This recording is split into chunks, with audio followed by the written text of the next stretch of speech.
So I thought in today's mentorship session, I will talk about complications briefly and how surgeons are dealing with it, are making you uh, contribute to the discussion by discussing any complications if you have had, your unit has had, your department has had over the last 30 days.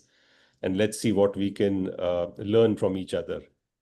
So with that, I'm going to stop sharing my screen. And so, as surgeons, we don't like to have complications, but it's something which we have to live with. And, I don't think we can get away from that. And it all starts right from the beginning when you are planning your operation and you're setting expectations with your patients. That's when you really want to go through some of the more common possible complications you might face or the patient might face. And again, at the outset, we don't want complications, but we've got to prepare not only the patient and their friends or relatives, but also ourselves and the team. Some of us do very complex procedures, and the rate of complications can be high. And it's all about setting expectations with your patients and their family or friends. Uh, that's the starting point. And then evaluating a patient's problems for which they have consulted you, the procedures you're planning, making sure that you have uh, your team, which is going to be needed for a procedure like you're planning, the equipment, making sure you have adequate time if this is going to be a lengthy procedure, and then performing the operation to the best of the ability of the team. Um, Post-op care, perioperative care, clearly we can discuss, as and when complications happen. You really also want to be able to keep on top of them, trying to identify them early so that you can deal with them. And at least for the most part, trying to make the patient and their friends or relatives also partners in the process they are undergoing. Because unless the patients understand exactly what's going on and why is their hospitalization prolonged, why are they requiring additional procedures, why has this complication likely happened, I think it becomes more and more difficult, the conversation, especially if hospitalization continues and patients have a very rocky course. So it's very important for us as surgeons to be able to communicate what was expected, what happened, and why it happened. And then, of course, dealing the complication with yourself. All of us surgeons, we carry our complications with us. Many surgeons have, they use a saying you're only as good as your last surgery you've done. And I used to subscribe to that theory for a long time, but I think you really got to plan for the operation you're doing tomorrow. And that's where you're going to be tested. What you've done is done, and you've got to deal with whatever happened. But it's really now learning from the previous procedures you've done, carrying those complications with you, and also trying to rationalize in your mind that where were the points where possibly things could have been improved. Did you miss something? Did the team miss something? And these are hard questions. And that is usually done in a mortality and morbidity meeting, which many departments have. Based on the volume of surgeries you're doing, they could be either weekly or monthly. And I'd love to hear from some of our attendees today, what is your department's protocols? But also an M&M, which we run, should not be a witch hunt. You're not really trying to put somebody down or show them that they have really messed up. It's really root cause analysis. What happened? Why did it happen? If you have trainees in your unit, they can learn from these discussions a lot. And what does literature say in terms of your actions when something went wrong? Did it support what you did, or were you supposed to do something else based on the published experience of experts around the world? So that was my opening monologue. So we'll have a few, free wheeling discussion on complications. And after that, we can have an Ask Me Anything, the AMA session. So if you want to start your camera, unmute yourself, please go ahead. I'm listening. so are others. And I can see on this call, we have some real mentors themselves, very senior surgeons from different parts of the world. So I welcome them. And if you have any complications you would like to discuss, not necessarily yours, but something you've seen in the last 30 days, let's have a discussion.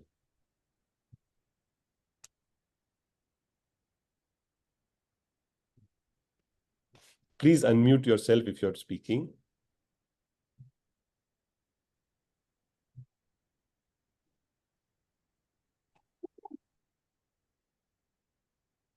Sorry, was somebody trying to speak?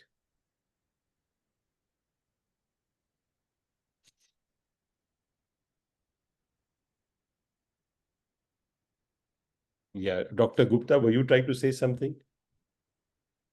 No, go on for the meeting first.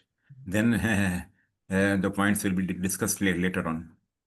Of course. No, this is now going to be a discussion. So I love the fact that none of us had any complication in the last 30 days to discuss, but I can certainly discuss a couple myself.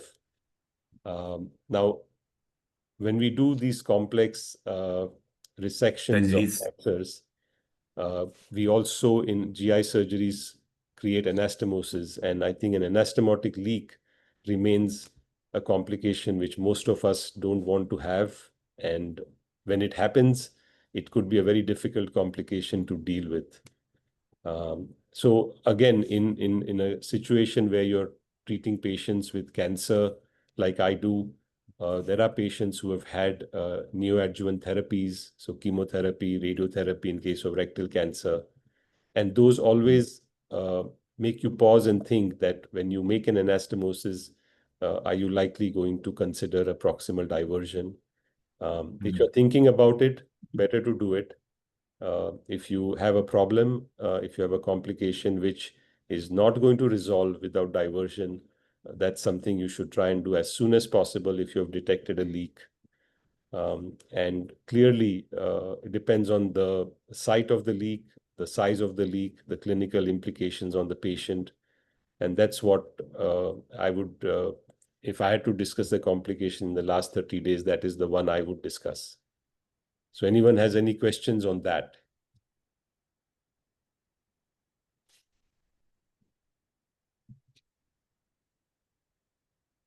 This has to be a two-way conversation if we have to make this work to the best of your for your advantage.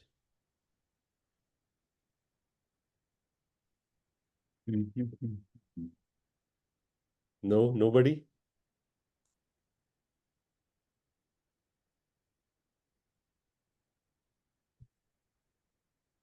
Professor Narayan Singh, is he on the call? I saw him there briefly.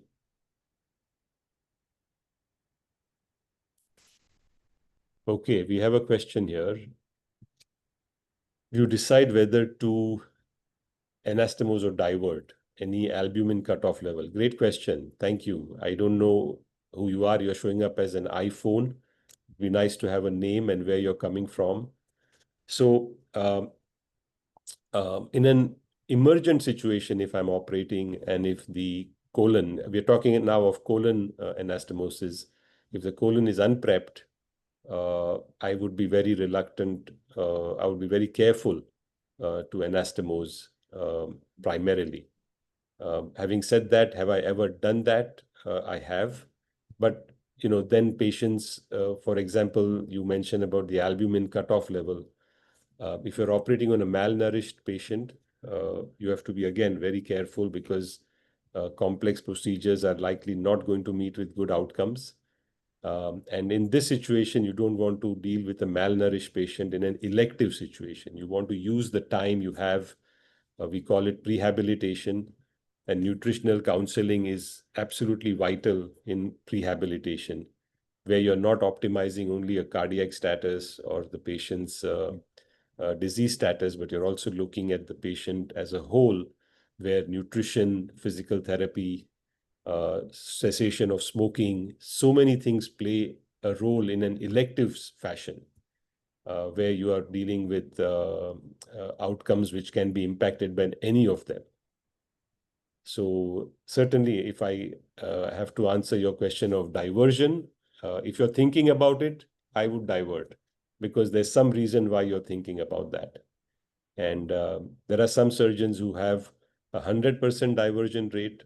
I'm not in that group, but I also don't have a 0% diversion rate. Usually, the rule of thumb is diverting stomas should reflect roughly your leak rate. But if your leak rates are very small, then you're going to possibly do very few ostomies, and that may not be suitable as well. Okay, we have a question. Do you have any experience following ERAS protocol in hand-sewn anastomosis? Sure, I think the ERAS protocol is independent of whether you're going to do stapled or hand-sewn. The protocol really starts even before the patient comes in. We are optimizing their patient's fluid intake, especially because if you're bowel prepping your patients, they're going to be dehydrated. So we have patients having clear fluids almost up to 2 hours before they come into the operating pre-op areas. We'll use a cocktail of analgesics pre-operatively to start the process of better pain control. And then intraoperatively, really depends on how dehydrated the patient is. But if you can restrict, the anesthesiologist can restrict your IV fluids to a level, to an extent, that might help you too. Using of a local anesthesia into the wounds or a tap block if you're doing an abdominal procedure. That really helps with patients waking up with as little pain as you want. So it really doesn't depend on whether it's hand sewn or stapled. Good question. Anybody else? Any comments? We have NNT. I don't know what that stands for. Where are you from? After total proctocolectomy, example for IBD, ileoanal anastomosis, which method do you prefer, hand sewn or stapler?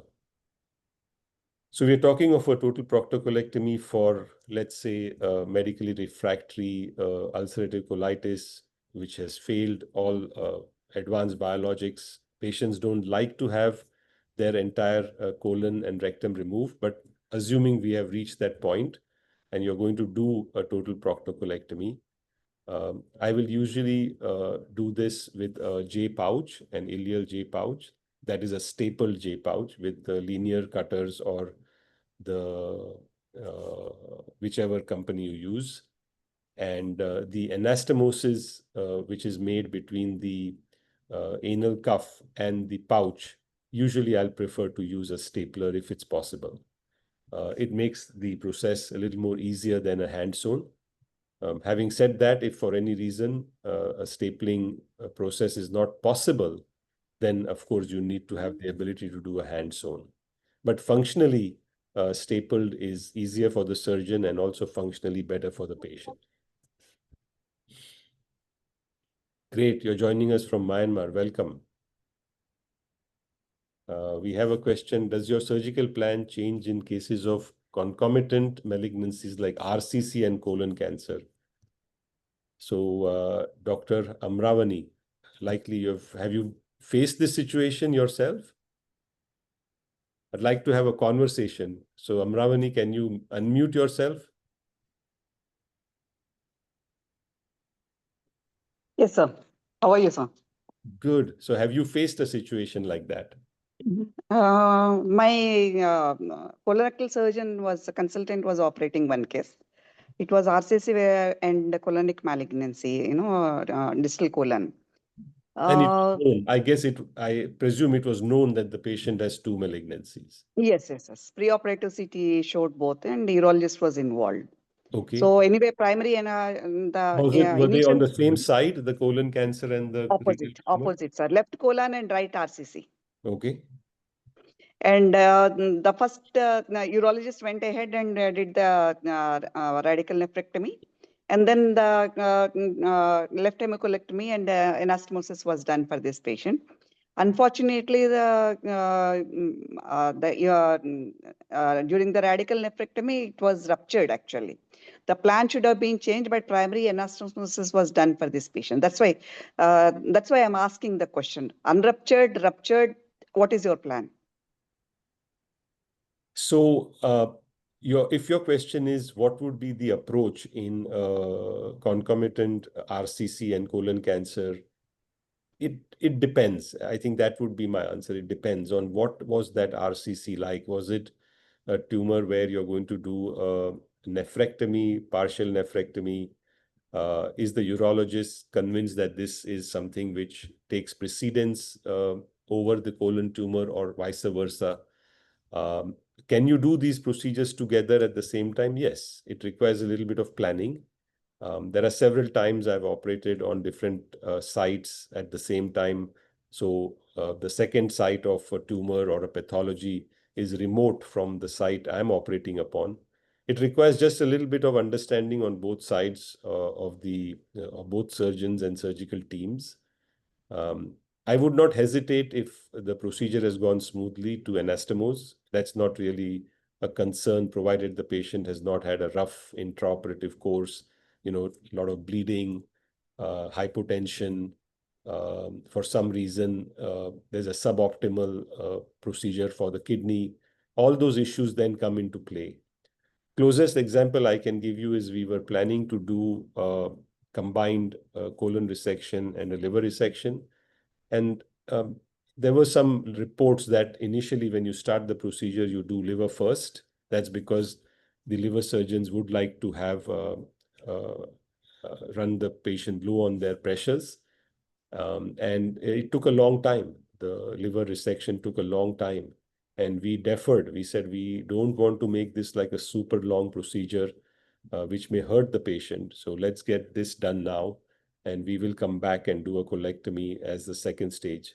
So the patient came to no harm, recovered well from the liver resection, and then went on to have a colectomy. So that would be an approach which one can take. You can always modify your approach intraop if something has not gone well. I hope that answers your question. Another question from NNT. What size do you use? I presume this is your EA stapler size you're asking me, correct? So for a pouch, I could use even a 25 stapler. But if ideally, I would like to use a 28 if it's possible. But I would very rarely go to a 31 or a 33 size stapler. Okay, we have a question from Vibhor Sajdeva. Good evening. Thank you for this session. Practice of over sewing the stapler line. That's great. Vibhor, can you unmute yourself and tell us where you're working, and is that your routine practice of over sewing? Good evening, sir. Hello.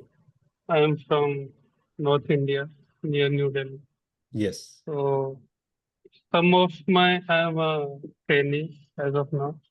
So some of my consultants routinely oversee and some don't. So I don't have any take on this right now. Yeah. So I guess oversewing a staple line serves two purposes. One is it could be hemostatic. That would be one advantage of doing that. The Yes, sir. second would be that you can also, when you do oversewing and you're doing a Lambert or a stitch, then you are also taking away some of the tension on the anastomosis. So it can work in two ways.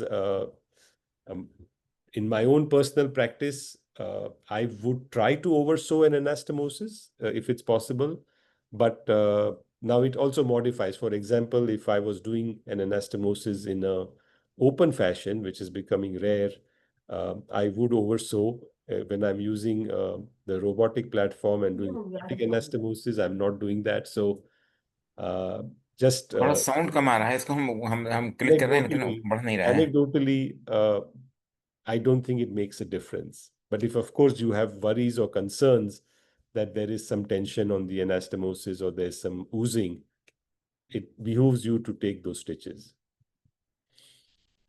Can I ask a follow-up to this? Please. So this was actually, I was concerned about this thing that when it is an open procedure, generally everyone oversees.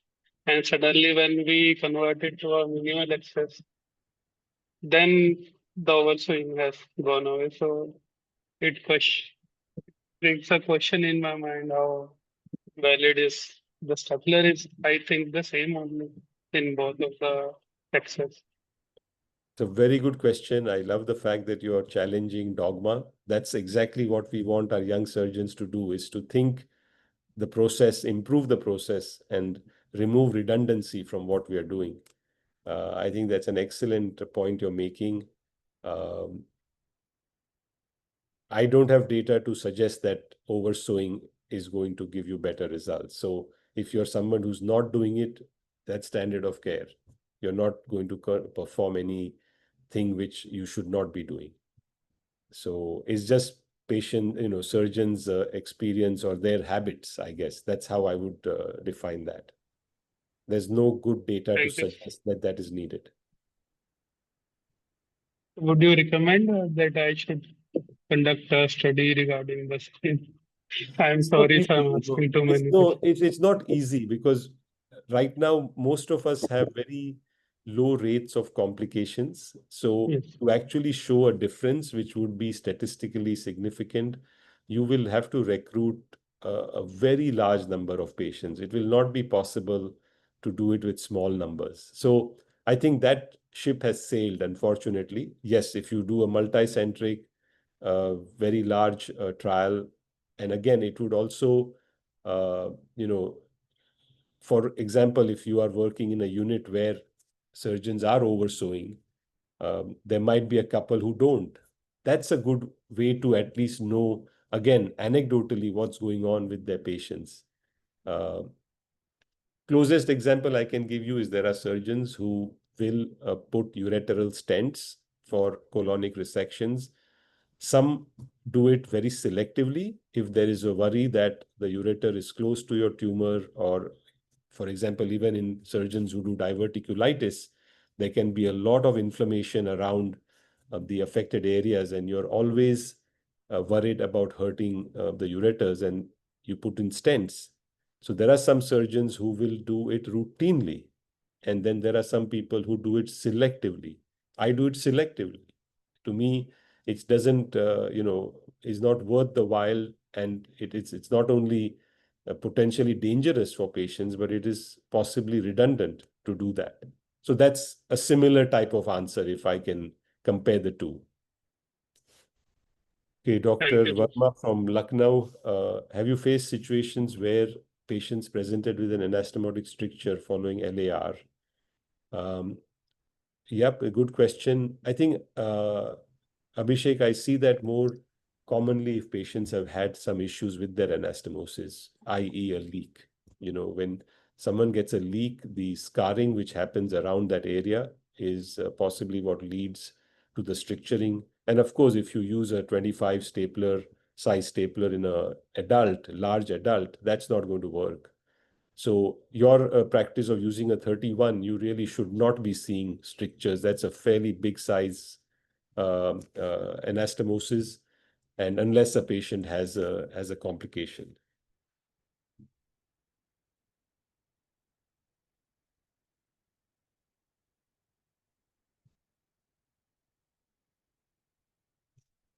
Dr. Sonar, you're on the line. You want to talk? I don't want to just make it like a GI centric. There's so much of experience you have in abdominal wall reconstructions. Do you want to give us all some of your advice on complications? We are talking about complications. For the benefit of the boys who are watching this, any kind of test like CRP you would like to kind of do serially in cases of very small leaks one may find post low colonal anastomosis, or areas where the consequences could be more disastrous and you would like to pick them up at an early stage. What is your take on that? So if you asked me, do I routinely do CRPs on my post-op patients? The answer is no. Do I use it selectively? Yes. But there are also other surrogates which are clinically very sensitive. The spiking of a fever, for example, will certainly alert you to something post-op. Spike in the white blood count is another surrogate marker that something may be potentially going wrong. And then you have the CRP, the procalcitonin, those levels which actually are very sensitive, which are again alerting you that something is potentially going wrong. But in patients who have clinically obvious problems, it's not going to really make a difference. So that's where I use it more selectively than routinely. Okay. Because many times when we are performing, say, complex AWR, we may land up doing a extensive adhesiolysis, and some enterotomies could be missed, and the world literature says almost 1.92% cases of enterotomies do occur. And even if one of them is missed, the patient comes back in a very bad shape. So Yes. rather than waiting for things to go wrong, if there could be something that could alert them, so they can pick it up slightly earlier and prevent the disastrous complications that may otherwise occur. That- A great point. I think, that's a great learning point. Thank you. Amravani, you have a question? Sir, I wanted to ask you how many doses of antibiotics do you give and what kind of DVT prophylaxis you put the patient on, whether it is heparin or it is low molecular dose heparin, and for how long do you give? So what is your practice? Please tell us first. What do you? What we are practicing here is in the colorectal, this thing, only 3 doses of tazocin is given. And usually they're put on the heparin 5,000 international units BD till the time patient is admitted. Okay. So our protocol is we use 1 dose of antibiotics unless the procedure goes over 6 hours. And our practice is either to use Ansef and Flagyl, which is a combination, or we would use cefoxitin as a single dose. But as the procedure goes longer, if it's beyond 6 hours, they will get redosed. Here in the States, if you do antibiotics up to 14 hours, 24 hours after surgery, it is considered prophylactic. If you're going to extend your antibiotics beyond 24 hours, that's considered therapeutic, and you need to have documented why you're doing that. For example, if a patient had fecal spillage, or on the procedure you found that the patient had a pocket of pus or an abscess, that would justify extending your antibiotic beyond 24 hours. But usually our practice is in a routine elective case, single dose. And DVT prophylaxis, the patient receives 5,000 units of heparin before they are wheeled into the operating room. That's the pre-op dose. And then the following morning, the patient will get started back onto 5,000 units twice a day or more frequent based on their body weight until they are discharged. There is now a lot of data coming out on how patients with malignancy or pelvic surgery should actually be sent home with DVT prophylaxis.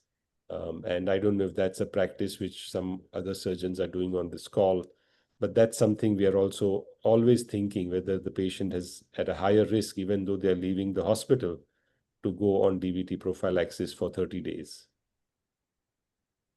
Parul, we have Does another wo- question. Yes, please. The question is from Dr. Shubham again, how to proceed in a patient who underwent first subtotal colectomy with end ileostomy, okay, and then an ileal pouch, anal anastomosis for UC. Now patient having a remnant rectal mucosa, having 30 mils of mucus discharge per rectum along with a diverting stoma. Is mucosectomy advisable? Yeah, Shubham, if you can unmute yourself, what sort of surveillance are you doing for this patient? Are you doing pouchoscopies? Are you taking biopsies? Can you tell us what you're doing? Yes, sir. We routinely do pouchoscopies depending on the patient symptom. If we think the symptoms are progressing, then we get a pouchoscopy ASAP. Otherwise, we not routinely do pouchoscopies more frequently than twice a year. Yes. So what are you planning for this patient of yours who's having this? I guess it's really disturbing for the patient to have this much discharge, right? Yes, sir. So the patient was quite operated, has been dealing with this condition for the past around 1.5 years. So a plan was to, we were thinking in terms of mucosectomy, but there was a concern regarding formation of stricture. So we were thinking whether to just close the stoma or having done the mucosectomy first and then look for stricture formation and then close the stoma. So I would like your comments on that. So the patient has an ileostomy right now, Yes, and you have already connected the pouch to the anal area, and yes, sir. the patient is currently diverted. That's the Yes, sir. situation, right? Yes, sir. Yes, So I think this is a good situation to actually on your pouchoscopies take biopsies and prove that that area is inflamed. It's called cuffitis. That's yes, the sir. cuff of mucosa which is remaining.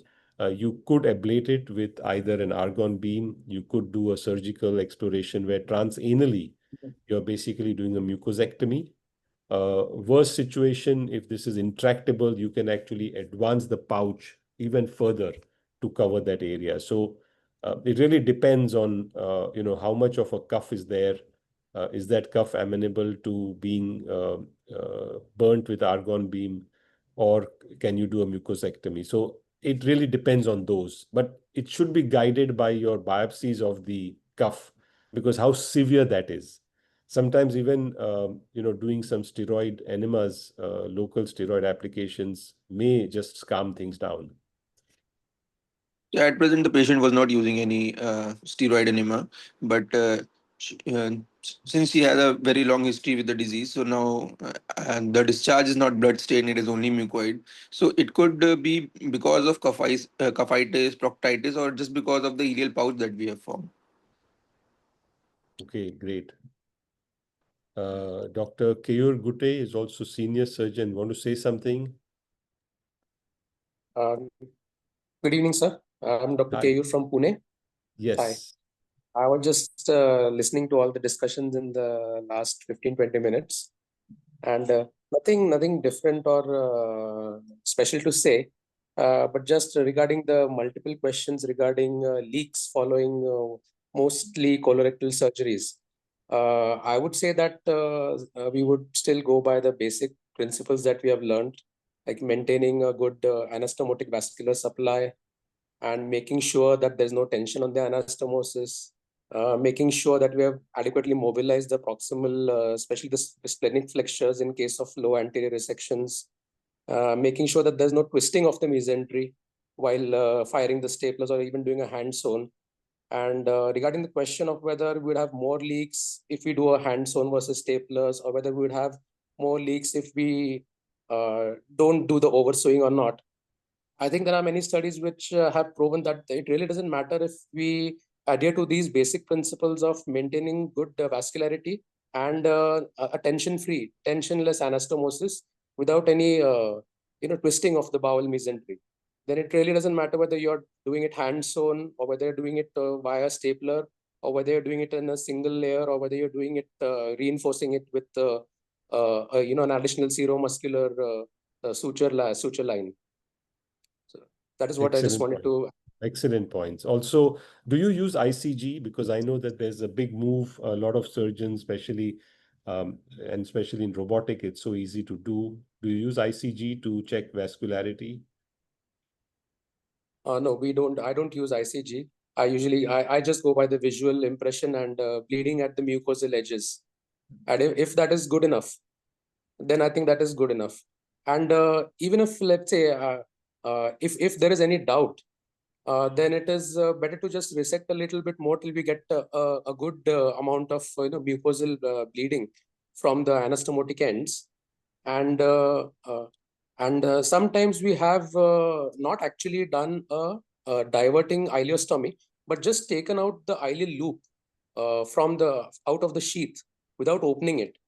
And then secondarily, if let's say after 3 to 4, 5 or whatever post-op days, if the patient does develop some complications which are related to a leak, then we we have actually opened the loop under local anesthesia on the bed at the bedside itself. And if the patient does well and doesn't have any symptoms of any leak, then that same loop can just be pushed inside without actually doing another proper colostomy closure or an ileostomy closure. So that is also what we have done. When you push the loop back, is it done on the bedside, or are you bringing the patient back into the operating room, because you have to close the fascia, No, right? but yes. At that time we do. It is done in the operation theater itself, but it doesn't become as tedious as doing a formal ileostomy closure, because there's You no got it. opening, so that we don't have to worry about a leak happening at that site again. Yeah, I think an ileostomy reversal is usually an underestimated procedure. It can be quite taxing. You're right. And would you I have done an you do like ileostomy. a gastrograph in enema to test the anastomosis? How would you confirm that everything is good before you push that loop in, unopened loop? Mostly it is just by going with the clinical signs and symptoms of the patient, and if there is no clinical indication of a leak. Yeah. Because I have read about studies that if you do a contrast enema after a primary colorectal anastomosis, radiological leak is seen in up to 30% of patients. So not all of them will require either a diversion, just because there is a radiological evidence of a leak. So just documenting that there is a leak radiologically actually doesn't guide your decision on whether to divert or you can prolong the closure of the stoma. If it's a very small leak, most of the leaks are taken care of by themselves. Okay, good point. Vijay, you want to say something? Yes, Parul, there is another question we have from Dr. Abhishek Verma, Did I miss which it? I'm so was, sorry. yes. So he says Yes. we did see patient had a leak. Those patients develop stricture. Any method to address that? How would you deal with such stricture before stoma reversal? Thank you, Abhishek. You're from Lucknow, is it?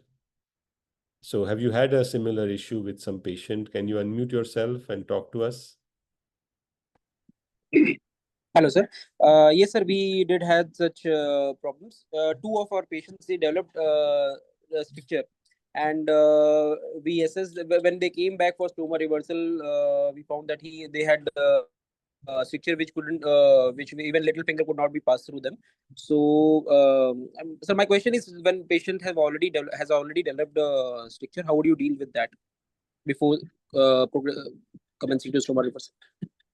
So, and you're talking of an anastomotic stricture, correct? Yes, sir. Yes, sir. Okay, so obviously before you reverse any ostomy, you are going to assess what has happened to the anastomosis, either by performing a gastrographin or a water-soluble enema, or doing a colonoscopy or a flex sigmoidoscopy.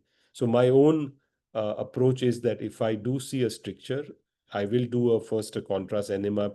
That is my usual protocol anyway. I will get a gastrographin enema before I reverse an ostomy for LAR anastomosis.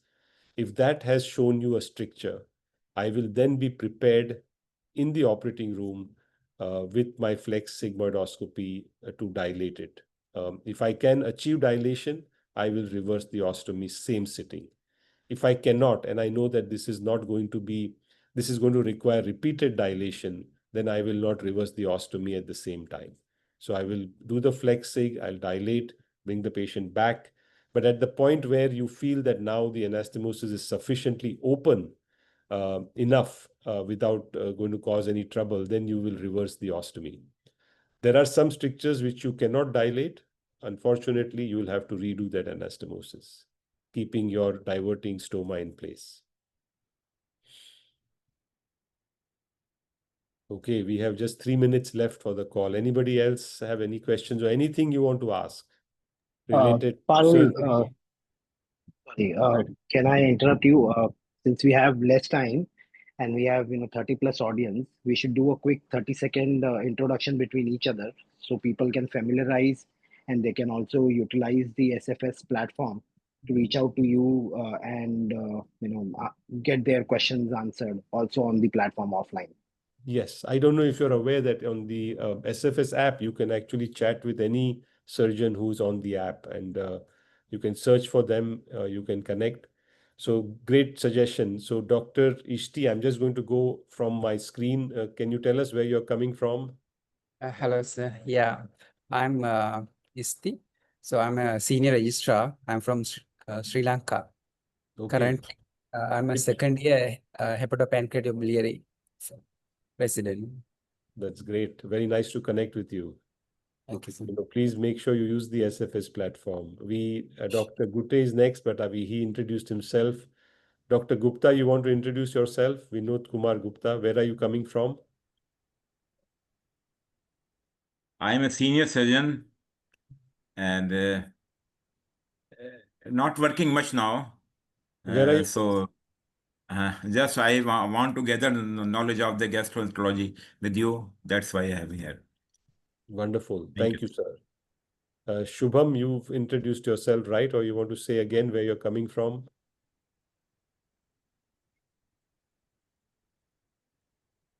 Okay. Dalit Sofiri, how are you? Where are you coming? Yeah, I'm from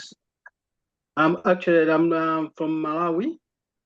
I'm an ENT fellow. Yeah, and also sometimes I do general surgery, so I was interested to join this meeting.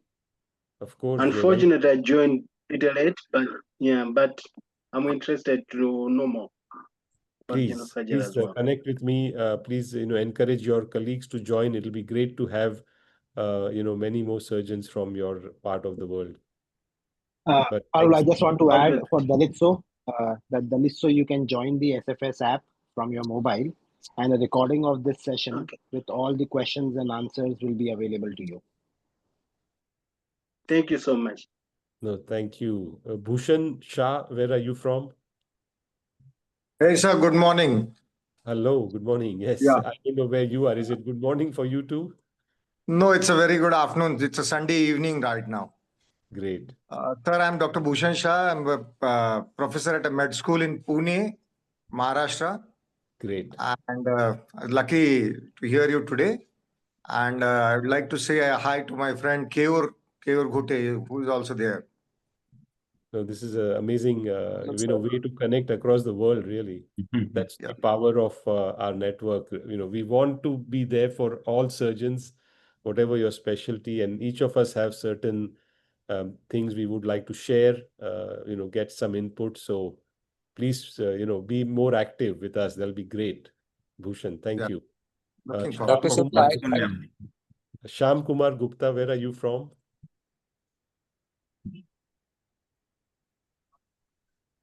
Okay, we know Dr. Sonar, he spoke, he's from Mumbai. He's a very senior surgeon, very great mentor. Thank you, Dr. Sonar.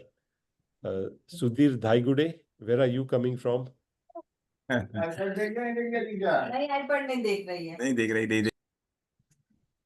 Sudhir. Dr. Shukla, actually. Hello? Yes. Yes, Keyur. I'm Keyur here. Yeah. I actually was intending to join last Sunday, I think, when Harsh was speaking, Yes. right? Yes. Because I'm from KM Hospital. I'm from BJ Medical College, and I did my surgery in KM Pune. So I think I'm just a few batches after Harsh Khanere. So I know him from KM, and actually I missed joining last week. So I was just listening to his recorded session a few moments earlier. And then that's how I just stayed on for this one at 4 p.m. today. That's wonderful. Harsh and my pathways, we crossed when we were at the Tata Cancer Center in Bombay. Harsh was my fellow, brilliant, and you can see his career, how he's done. So that's great. Thanks for mentioning that. We have so thanks to you that I could actually. No, thank you, Keyur. We have Matilda. Can you please tell us where you're coming from? Okay, Sivaram. Please unmute yourself and tell us where you're coming from. Okay, Asif.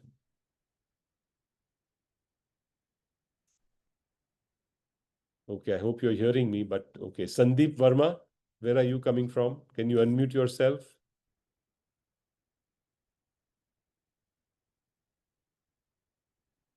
All right, we don't have too much participation. Anybody else I have not named, please introduce yourself, where you're coming from. We have Marcos. Go ahead, Alazar, you've started your camera. Tell us where you're coming from. Hello, everyone. So my name is Alazar. I'm a general surgeon from Ethiopia. Almost it has been a decade since I've been a general surgeon. I'm interested in colorectal surgery, and hopefully I will join colorectal fellowship in India in 2026. I have applied in Tata Memorial Hospital with under supervision of Professor Saklani. So That's I'm great. in the process of so I'm happy. It's a pleasure to be in this session and look forward to learn a lot. That's wonderful, Alazar. You're going to have such a great time at the Dr. Saklani's unit. You know, it's a great unit, great teachers there. There's so much to learn. So you're going to enjoy that. Hello, Dr. Parul. Thank you, Prof. Yes. Can you hear me? Yes, we can. How are you? I am Ashok Ladda. I hope you remember me. Of course, Dr. Ladda, very, very senior surgeon in India. He set up the Colorectal Association. How are you, sir? I am good. When I got the message, I thought I'll just join and see what kind of program is this, and I was quite impressed. This is a very informal program where we really want to mentor surgeons around the world. You know, I need mentorship yet, and you can imagine how mentorship is needed by the younger surgeons. You have been a great mentor. We would love you to have participate more on this platform and do more for us. Well, yeah, sure. That'd be a good idea. So this time I just made sure that I was available during that hour. So I just thought I'll say hello to you. Nice to hear you after quite a long time since you left India. Yes, thank Yeah. you. But I think I'm going to now invite you to be one of my guests on one of our mentorship series. I would really like people to hear the way you have gone about in your career and people to get inspired by that.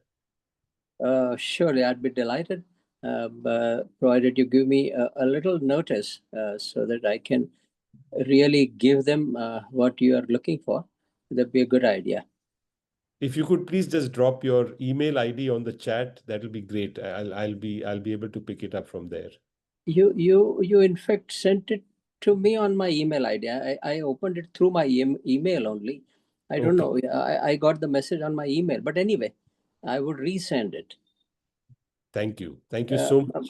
My email must be on your list. That's how I Yes, got it. But I would resend it to you. that'll be great. Right. Cool. Nice talking to you. Thank you. Thank you. Marcos, Chahim, where are you from? Okay. Parul, actually, Chahin was also part of our last session. Yes. What about Yeah. Jitendra Kumar Saroj? Can you tell us something, Jitendra? Where are you coming from? Okay, we have Mr. Alshib Shubi. Can you please unmute yourself and tell us where you're coming from? Oh, hi. Pub UK. I come from the UK. Yes. Associated specialist, Welcome. general surgery, it's mainly upper GI, but I'm still doing some colorectal. I'm very impressed with your talk, to be honest, and the experience that you had and the other colleague over the world. Thank you so much for this nice session. No, you're welcome. Please, please join us. We have many things coming up. I'd love you to get associated with our platform. So thank you. Thank you. Thank you so much. Dr. Bhupesh, where are you coming from? Hello. Okay. Yes. Hello, Hi, sir. Bhupesh. Hi. Sir, very good evening, sir. Myself, Dr. Bhupesh Kumar Bhagat from Chhattisgarh. Okay. Now I am general surgeon consultant at the district hospital Jashpur. So how can Surgeons for Surgeons help someone like you? What are you looking for? It would be helpful for us to hear from you. Yes, sir. For the colorectal cancer and colorectal surgeries, I have difficult for that. That's why I have to learn from you for that, sir. Sure, sure. No, happy to be of any assistance. Thank you. Yes. We have You- you- Dr. Habib Kant. Can you please unmute yourself, Habib?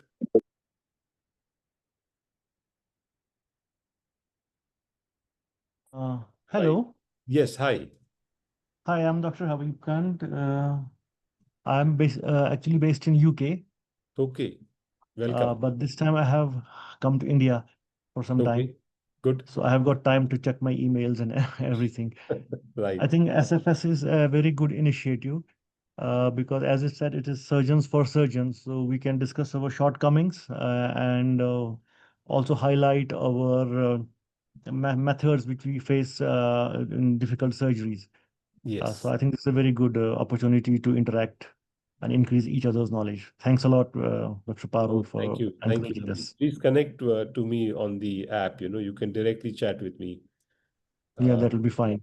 Go ahead, Jitendra. You have now started your video. Please unmute yourself. Tell us about yourself. Where are you from?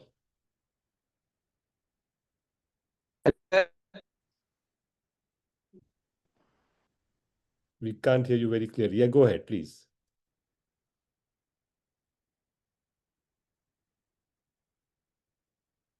Okay, Sham Prajapati is the last person on my list. Sham, can you tell us where you're from?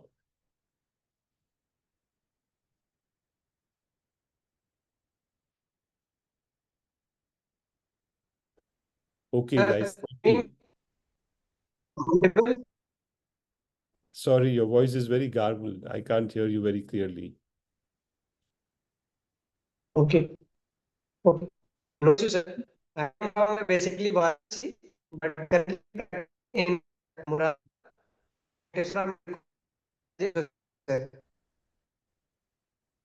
And also I have got in with So I couldn't hear you, but I can read a question which has come from Jitendra Kumar Saroj. He says, I have FACS fellowship for practice in USA. How can we get ABS certificate? What is the procedure? So to get American Board of Surgery certification, you really need to get trained here. Otherwise, you can't get an ABS certificate. Having said that, to work in the US, you need a license, and every state has different regulations. So I would ask you to go to, for example, New York State Medical Licensing Board, find out what their requirements are. And each state has certain different requirements. So some of them could be easier than others, but that's how I would advise you to start looking for if you're looking to work in the US. Okay, I think we should stop here. I really thank all of you to join. We really appreciate your participation, your questions, and this will continue. We have some great mentors lined up in the next couple of weeks. So it Hello, won't. sir. Yes, Bhupesh. Dr. Bhupesh. Sir, I have a question about the gallbladder. Can I ask? Yeah, go ahead. Sir, in chronic cholecystitis, if we open the gallbladder and only we are removing the stone and then we are closing the gallbladder, then is it beneficial for the patient or not, sir? Have you done that, Bhupesh, or have you seen that happening? No. I have done that, and that's why I'm asking for that, sir. Gallbladder was very thickened and very large, sir, and it was very difficult to approach the cystic duct. Then I have done I have opened the gallbladder and removed the stone, and then only close the gallbladder. Sure, I will. Is Dr. Sonar, are you okay to take that question? Or Dr. Gute Keur, are you guys doing gallbladders? Can you answer that? I primarily do more of cancer surgery, but I have assisted my colleagues, who find difficulties in doing their gallbladders. So I've seen these particular, but exactly the case that has been described, that a very thickened and chronically inflamed gallbladder, which cannot even be held in a grasper. So there are situations like this where you can't actually even give adequate retraction to open the Callet's triangle. And one of the tricks is to open the gallbladder and drain the stagnant bile and probably whatever stone, if it's a large stone which has impacted in the Hartmann's pouch, so even that can be extracted out, milked out. But having said that, then what we usually do is we hold the gallbladder where it has been opened, and then it becomes a little easier to grasp it and then push it up or retract it laterally, and then start dissecting from an area which is safe, the posterior to the gallbladder, or do a fundus first approach. But I would not leave the gallbladder behind, because It is not there will be a advisable. can be a bile after the procedure, and the inflammation will not it will not take care of the inflammatory process. There will be secondary stone formation. Yeah. So, Bhupesh, if okay. I can also add to that, I agree with what was said, but also sometimes you might do a subtotal cholecystectomy if you really can't identify the vital structures medially. You want to keep Yes, that's an option. but Yeah. bringing down the fundus and then moving, medially towards the cystic duct junction with the bile duct is likely going to be something which is much safer than going straight for the callous triangle. So Yeah. there are situations where you will actually choose to leave behind some aspect of the gallbladder. It's called a subtotal cholecystectomy. It's not ideal, Yes. but that would be one solution. Okay, So sir. that is the part of the gallbladder which is left behind is the one which is adherent to the liver bed. Perfect. And Okay. another, Isti, you have if a the cystic duct suggestion. cannot, You have Yeah, a based suggestion on for a session on improving academic CV and challenges. Absolutely. We will take that up, in the sure. next few months. Yeah. Following up this gallbladder one, sir, based on the ultrasonic criteria, so do you have any certain criteria to go for a MCP in difficult gallbladders? Because you can do an recently we intraoperative. had a first outcome. Yeah. Yes, So let me there are it was several a criteria. 42-year-old patient with congenital spherocytosis, had a multiple CBD calculi and 3 times ERCP done. In between, patient defaulted. We scheduled for a routine lap cholecystectomy. Later only he presented. So during the dissection, it was a difficult one, fibrotic gallbladder. Later on, we realized it was like a Mirizi syndrome, type 2 Mirizi. So, and at that time, iatrogenically, there was a CBD injury. So we laparoscopically switched, that didn't work. And post-operative recovery was uneventful. He was discharged on day 4. Day 10, he got admitted with circulatory collapse with hematemesis and melena. And later we did the hepatic angio. There was a pseudoaneurysm in the right hepatic artery. So we had to go in and ligate the artery and brought the CBD as a control fistula. He's still in the hospital. Yeah, that's what happens. Very complex case. Yeah. For sure. Okay, we have a few more new people joined us. Ramya Krishna, where are you from? If you can unmute yourself, please. And we have Brent. Brent, where are you from? And we have Vinay. If you can identify yourself, where you're coming to us from. I'm Brent. I'm from Trinidad and Tobago. Hi, Brent. So I'm from Trinidad. Are you a Sorry. general surgeon or do you specialize in any specialty? I am in plastic surgery at this time, just rotating through. Great. Okay, welcome. Thank you.